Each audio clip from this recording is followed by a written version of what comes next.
Hey everybody, it is Preacher Pete, and we are back with another devotional today. Today I'm going to tell you a testimony because with this channel I always feel led by the Spirit, but I also feel like sometimes I can do more for you guys.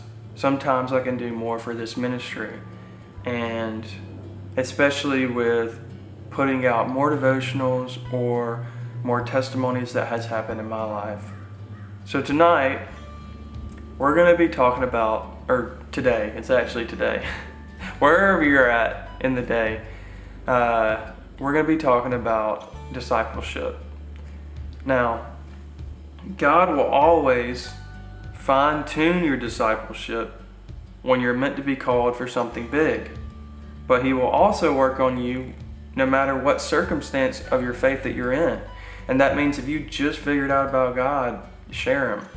You know, when it comes to being more spiritually mature, I feel like it's more for difficult situations, but you don't control that. God does. God can use a person in their early faith to reach many people. And what I'm trying to get at is, this last year over your life, God has been calling you. He has been nudging you, and He's been doing the same with me. And last night we did our daily Bible study, and then our teacher switched it up and we helped the youth group, and it really opened my eyes to helping. God has called me before I did this ministry publicly, privately, to help people. And I feel like that's why I connect with you guys so good sometimes, because it's just like, finally now I'm comfortable in front of the camera. But in my life, when I talk about God, I like it to be intimate. And this ministry has made it where it's still that with you guys. You guys have reached out, you know, with your personal experiences, and it's made me test my faith in better ways to grow. But we're going to stay on topic. We went to this youth group last night, and my teacher called me and she said, "Hey, I feel like God put this person on my heart for you to talk to." And so, when you talk about Jesus, you do not have to be a pastor. You do not have to be the most perfect person. People can read that and it's fake, and I don't like it. So whenever I talk to people about God, I do the same thing I talk to you about with you guys. And that is, you're just you. I'm Preacher Pete.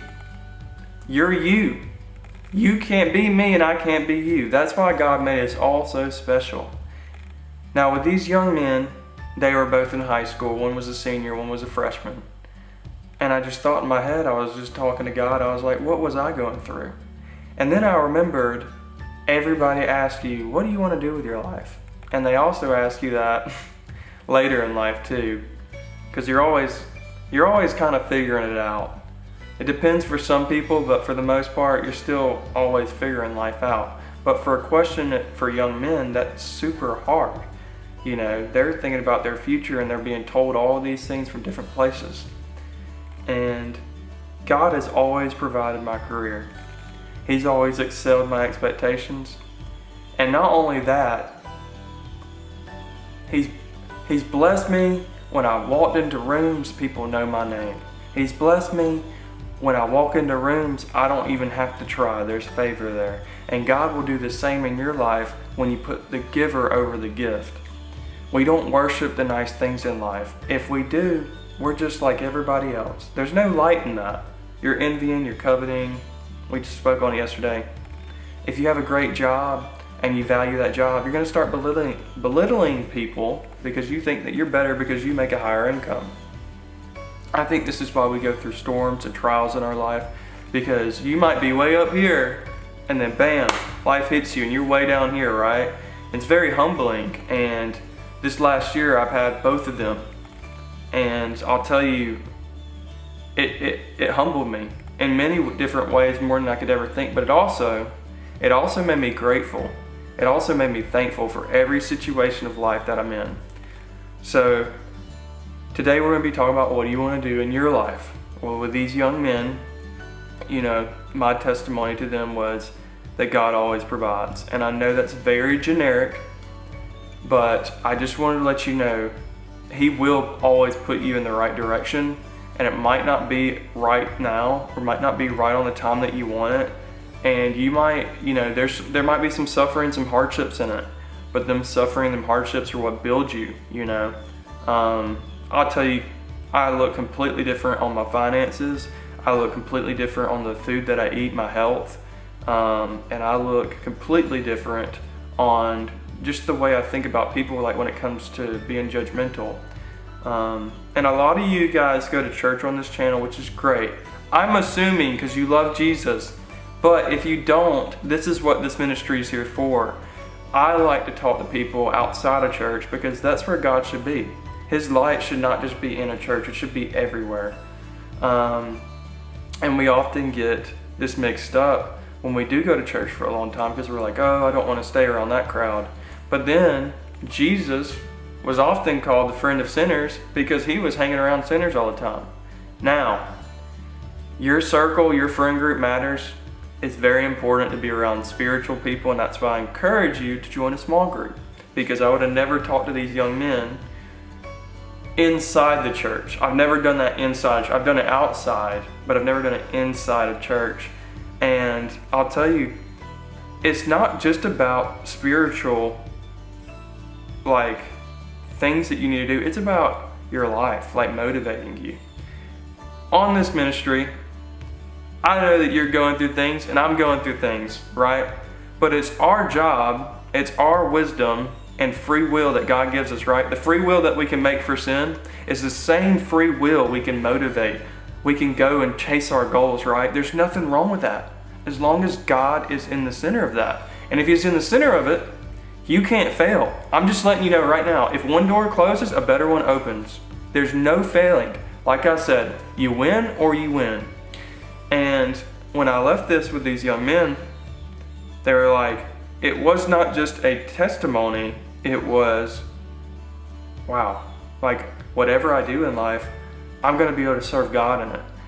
And that gives you purpose. We all long for that. You see our country, you see our young generation, you see every generation you see, they're depressed or overthinking or have anxiety. They're not happy. And why? Because they don't have purpose. When you find your purpose, the money makes sense. When you find your purpose, the love makes sense. When you find a partner in life and you love God and you know they're from God, oh my gosh, it's so easy. It's so easy because you're not basing your character off of you. You're basing it off of the person you've been alone with all these months.